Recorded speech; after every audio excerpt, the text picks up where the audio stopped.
Time to talk some Saturday basketball, Erik, as we get ready for a couple Saturday games. So far now in the second round of the playoffs, everybody has a win. So it looks like, all four of these series that we have, we're all looking 1-1 or 2-1 so far. Last night we saw Denver, as expected, kind of punch back. It was funny. I don't think we noticed quite as much unless we're fans. Last night was one of those games where it was definitely officiated quite different than the game was. Both games, I'd say, that you watched last night, it seems like, we heard that Indiana made a bunch of calls to the league office. Denver, they looked like they were the game was officiated a lot tighter. The officials weren't letting Minnesota kind of get away with the same type of defense they were getting away with in games one, in particular in game two. So we saw a little bit of a shift from the officials and kind of what they were allowing there. That happens a lot of times in the league when their narratives get out there. But at least we got ourselves 4 series now. We're not going to have any sweeps in the second round. I mean, Denver was playing a lot faster, like a lot faster. They're getting their sets more, doing more pick and roll with Murray. Got Murray going early. Decisive, right? Yeah. Their decision-making was quick, decisive, not kind of yo-yo. Because that's the thing with both Murray and Jokic. They're not fast. They're not quick, right? They're not going to go at you really fast. They're more kind of methodical, the way that they kind of pick you apart. And then the other game, Jesus, both those teams just do some stupid shit. Excuse me. They do, man. They do. Both those teams do some stupid stuff. It's watching it. It got me more upset that my Bucks had been eliminated. I know. When you watch all the teams in the league, especially these East teams, and you go, gosh, the teams in the East, honestly, are so flawed. And you do feel bad for some of them because they are missing key players. A lot of these teams, like the Knicks, obviously they're missing a lot of their guys. But with what's left and what's out there, it's just not a very good Final Four of teams in the East. The teams that we're going to talk about today, Cleveland and Boston, I mean, they're really, really flawed. So, I mean, you're looking around and it feels like there have been 3 or 4 teams that have played really well throughout the playoffs. And the other half of the teams have just kind of been better than who they've been set up against. Honestly, that's really what it's come down to. It's been a weird playoff series. And I mean, even that 3 by Nembhard, that possession was an awful shot. Halliburton got stopped. Nembhard just throws up a 3, 5 feet beyond the arc. I mean, it was just awful. It was just awful. So. Nice to check in with Let's Make Some Money, and I hate the Lakers. Good luck to you today. Erik, we have 2 games today. I have 3 plays in those 2 games. Let's talk about the first game that we have on our slate. We have the Mavs and the Oklahoma City Thunder. So right now, this Oklahoma City and Dallas are tied 1-1 after a game 1 kind of dominating win from Oklahoma City. We saw Dallas bounce back in game 2. A key piece for Dallas in game 2 was PJ Washington, who had a huge game. Luka looked better, particularly in the first half, but he's still not 100%, Erik. You could tell he's still hobbled and not quite in the physical shape. Like late in the game, his threes, you hit on his prop last game over threes, but his percentage shooting threes has just not been good for a long period of time right now. I think he has tired legs. For Dallas to be really competitive, I'm expecting a big Kyrie game today. Kyrie has had a couple kind of lackluster games back to back. He averaged 25.6 points per game this year. He's averaged 23.5 per game in the playoffs this year so far in 8 games. And in his career, he's over 23.5 points. Both times in the Clippers series, when he had a lower scoring game, he bounced back immediately in the following game with a big scoring game. One of the games he scored 21, he didn't shoot all that well. The next game, he scored 40. When he scored 14, didn't shoot all that well. Next game, he scored 30. He only scored 9 points in his last game. He actually played pretty well. Like he was putting out good defensive effort. He only took 8 shots. He was 2 of 8 and 0 for 2 from 3. Now they got lucky because they got all those threes from PJ Washington, Erik, which is not something that you can count on from game to game to game. You can't expect PJ to hit 4 or 5 threes a game, but it's more likely that Kyrie scores 25 to 30, which you can count on for him. I think the game plan for them has to be, let's make this a Kyrie game, because you know what? That'll make things a little bit easier on Luka. That'll open things up for him. Let's get Kyrie involved from the get-go. I'm expecting a Kyrie game, Erik. My prop is Kyrie to score 25 points That's actually plus 125 for a guy who averaged that number all throughout the season. So give me Kyrie score 25 points at plus 125. I have one more play in this game. Talk to us about a couple of your plays in this one. Yeah, I got 4 plays in this game. First one, I took the Thunder. I got them at plus 2.5 and plus 130 on the money line. Teams that are 1 and 2 seeds that lost game 2 and are dogs in game 3 are 62% ATS. Now, let's make the sample size a little bit more. Let's dwindle it down a little bit. 1 seeds that lost game 2 that were favorites in game 2 that are dogs on the road in game 3, 68% against the number. And we have that trend where if a team covers, they win. So that's why I'm going to play the money line at plus 130. When you kind of look at what the Thunder did, Thunder stacked the strong side, didn't allow Luka to get into the lane, hence why he shot so many jump shots. And PJ Walker went 7 of 10 in corner threes. When we look at PJ Walker for the year, he shot less than 30% from corner threes. It was just one of those weird shooting games. And I think they're going to do the same thing. I think they're going to force Green, Washington, Crew, and those guys to try to make threes, take away the lane. I think it's going to be the same game plan. So I'm going to play the shooting regression, and I'm going to take the Thunder here plus the 2.5 and plus the 130. Docket, Luka's banged up. Gafford had that weird thing where he banged his hand on the backboard. He didn't look right when he came back. And Lively's been really struggling with how the Thunder match up.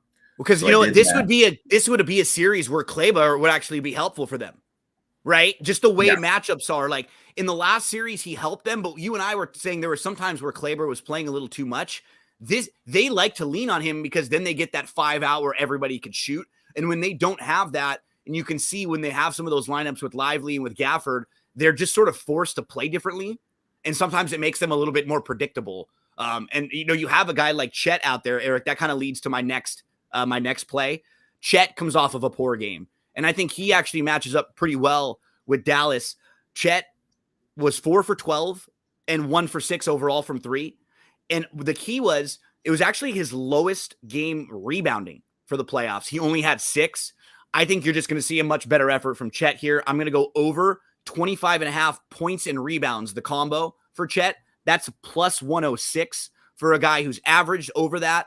And again, in these playoff matchups, a lot of times you can sense when guys have a game or 2 in a row that are bad, usually they'll be really focused to come back and make sure they have a better game. So for me, Chet over 25.5 points and rebounds, slightly adjusted to get to us plus 106 money there. So I had 2 plays in this one. Anything else for you in game 1? I got 2 more. Obviously, we hit big on the Giddey under the 18.5 points. Oh, yeah. That's been all the way down to 12.5. So I'm not going to play that. He's a negative 27 for the series, and he's only played 26 minutes, which is absolutely mind-boggling. But who's going to benefit from this? Wiggins, Andre Wiggins, their wing, is going to benefit. I'm taking his over 10.5 points and rebounds. He's gone over both games in the series. He's playing north of 20 minutes both games this season just because defensively he can go more. It wouldn't surprise me if we see Giddey play under 10 minutes for this game. And then I did PJ Washington under the 13.5 points. Look, only 3 times in the playoffs he's gone over this total. Now let's look at the numbers. Field goal percentage. Last game, 61%. For the season, he's 44%. Career in the playoffs, 48%. 3-point, 64%. For the season, he's 32. Career, 42. He is due for some negative shooting regression, so I'm going to play the negative shooting regression with PJ Washington under the 13.5 points. And this is a good comment, Eric. People can find some of your plays, right, on the Action account? Yeah, I have an Action Network account. I always post everything in there. I have a Discord too, and I'm getting better at posting shit in there too. So if maybe you don't get an opportunity to watch this show or watch some of Eric's other shows and you want to just check on some of his plays, you can always do that and follow along and see where he's heading. Anything else you want to mention? Game 1, Mavs, OKC. Look, watching these 2 teams, do you think either one of these 2 teams could win the championship? I think the Thunder could. Yeah, I do too. They could. It's pulled up. Yeah. For a run, if that makes sense. Maybe if Luka was a little bit healthy, I think that I agree. They'd be better, but I think he's got to carry the load. This current state of the Mavericks, I don't think they can. Me neither. If I were ranking the 4 teams in the West, I would rank them 4th. of the 4 that are left right now with Minnesota, Oklahoma City, and Denver, of the other 3 teams that I think would just be more likely to win it all, of them. Let's move to the East. Erik, we have your number 1 seed in the East, Boston, who's just been like lackluster, man. Like, if you've been looking at their numbers and you've been seeing, they've been dominant, just watching them overall, they have played a Miami team that was so depleted without their best players. They're playing a Cleveland team that had to play a 7-game series and come back quickly. They have been playing teams they are so much better than on paper, and they're still something you mentioned all the time. They're playing with their food, man, and you can only do this so often against good teams. Like right now, Cleveland is better than Miami. Right? Cleveland has more talent than Miami had in round 1. So right now, they're already in a worse spot because they got to go back to Cleveland here, play 2 games against the Cleveland team that can absolutely win one of these 2 games. And then you're sitting in a situation where you're tied 2-2 and it's a best of 3, and you don't know what if one of your other guys gets hurt.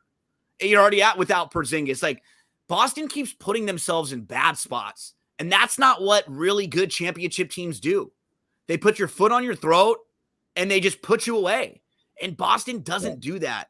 Now, can they bounce back in this game? And will they probably come out with a much better effort in the first half, especially? Yes. The one guy who I'm going to play, though, Erik, instead of playing a side in here, Jrue Holiday. Now, I'm sure, remember that Jrue Holiday has had some shooting struggles in the playoffs. He hasn't been the best 3-point shooter in some of the playoff runs for your Bucks, and even when he had some games for the Pelicans. But overall, I've been really disappointed with his offensive production in the playoffs. They don't need a lot from him. And during the regular season, he was the guy that had to be like the defensive guy, the do all the little things guy. But now remember, Porzingis isn't around.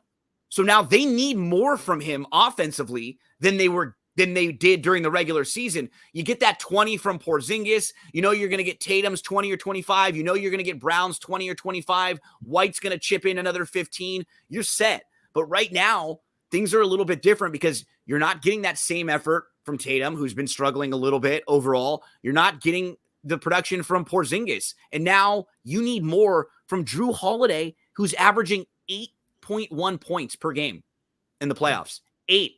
He only took 8 shots last game. He's shooting 36% from the field and 32% from 3. To me, this has to be a big Jrue Holiday game, Erik. I just think this is one of those situations where they look around and go, what do we need to do to get better? We need Jrue Holiday to just have more of an impactful game here. So instead of just leaning on points too, I think without Porzingis around, they're going to need rebounds from him as well. So I went 16.5 points and rebounds. He plays up for a guard and he can rebound quite well. Give me the combo for Jrue. 16.5 points and rebounds combo. I like it. I hate myself for what I'm about to say. I took the Celtics minus 7.5. Yeah, it's the bounce back spot. I mean, when we just look at what I did in my little database is I took the Brown and Tatum era and I looked over their course when they've been favored by more than 10 points and lose, what happens the next game? They're 60% against the number. So obviously, like, they bounce back in this situation. When you look at it, the Cavs, 55% from the floor, 46% from 3. Celtics are a good defensive team. I think those numbers are going to drop.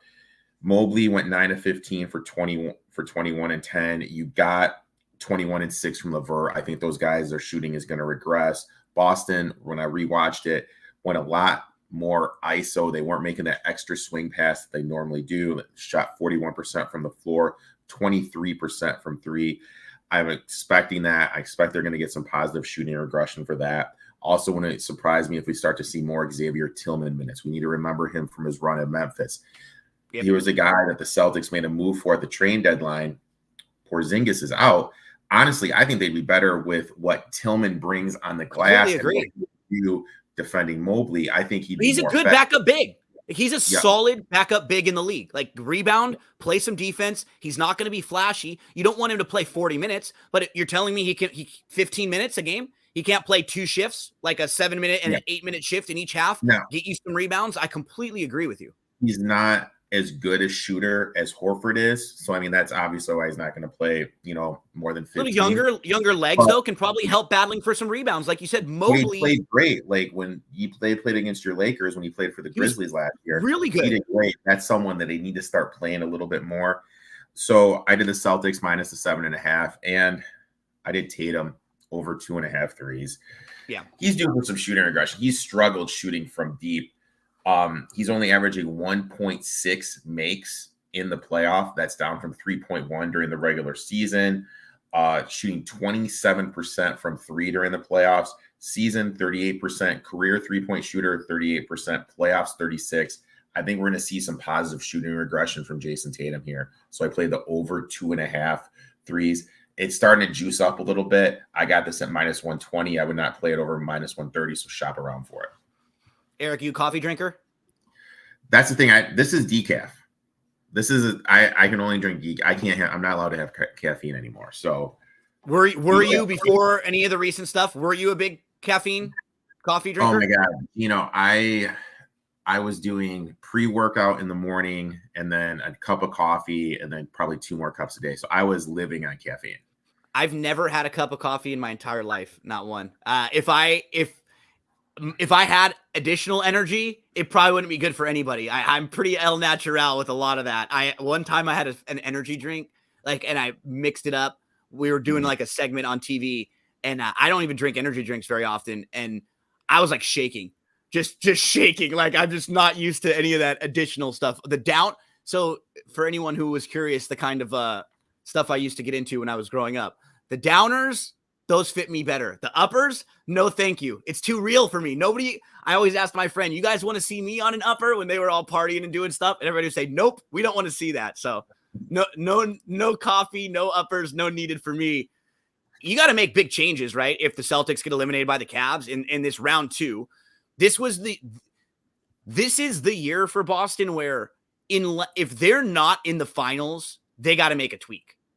They will never have a year in the Eastern Conference that is set up easier for them to get to the finals. Now, that doesn't mean they're going to win, but as far as the teams in front of them, the advantage they had, the home court, everybody else in front of them, banged up, injured. This Cavs team just had a 7-game series and had a quick turnaround. No excuses. Absolutely none. Even without Porzingis, they're still more talented and they have less issues than every other team that they've been playing. But, I mean, they're going to have to make some movements. I'm looking at their free agents next year. Sam Hauser, he's the only one that gets rotational minutes. So, I mean, obviously, there's going to be a lot of stuff, going on if – you know what I mean? God damn, that's a good question. Yeah. Because you got to figure Jaylen Brown signed through the 2030 season. Holiday signed through 2028. Horford 1 more year. And Porzingis they locked up too, right? 22 more years. Pritchard to 29. Tatum's 26. Derek White to 26. So they're locked into these guys for 2 more years. I mean, obviously Mazzulla is going to be out. Obviously you're going to get a new head coach. That's the big thing. You're going to have to scapegoat, get a new head coach. And they would talk themselves into the fact that Porzingis was hurt and say maybe we could run it back. But the problem is they got really good health from all these guys all year.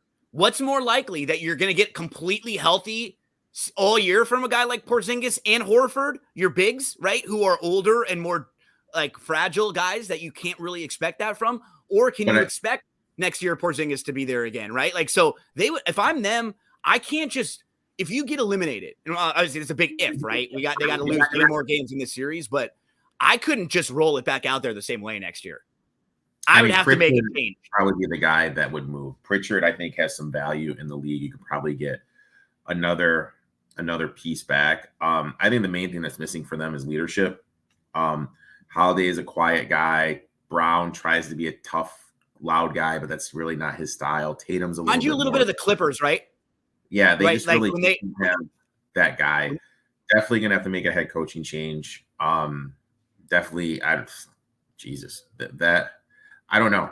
Like then I think the whole should we break up Tatum and Brown talk becomes a little bit more serious. Yep. I don't think they should, but yeah, it's going to be an interesting offseason in Boston if that happens. Erik, buddy, any other plays for you? Let's mention parlayplay.io for everyone out there who wants to get involved. This is the place where you can parlay props together legally, and you will get bonuses. And you can use the promo code NFL Betting Blitz. It'll get you a match deposit bonus. I pointed out my props for today, and that's how I'm going to be playing Kyrie over the points. I went Chet Holmgren, points and rebounds over. Drew Holiday over points and rebounds. So those were my 3 plays. How about for you, Erik? I did PJ Washington, but it is under 13.5. And then I did Jason Tatum, over I did over 3.5 threes to get a little bit more juice. So I did those 2. It's 4.69x. We'll be back tomorrow at noon Eastern time. Talk about the Sunday NBA playoff games. Erik, good luck to you in all of your plays today. Thanks so much, everyone, for hanging out with us. We appreciate all of you in the chat. Let's make some money. Get those 5 coffees in. I hate the Lakers. Obviously, we're talking about how this team would look a lot different. Let's make some money. Sports Facts. Bobby Thomas, everyone checking in with us. Good luck to you in all of your plays on this Saturday. We'll be back again tomorrow right here on NBA Fast Break Bets.